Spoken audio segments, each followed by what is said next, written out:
Icons feel modern and professional when they're built from clean shapes with precise alignment. Today, how to create modern shape icons. Open Adobe Photoshop and create a new canvas sized 1024 by 1024 pixels with a soft light gray background.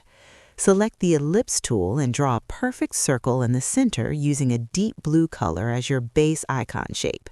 Now switch to the Rectangle tool and create a smaller, rounded rectangle inside the circle, aligning it perfectly using the center alignment options. Choose the Polygon tool set to 3 sides and add a small triangle pointing upward to give the icon a clear visual meaning. Activate the Move tool and adjust spacing so all elements feel balanced within the circle.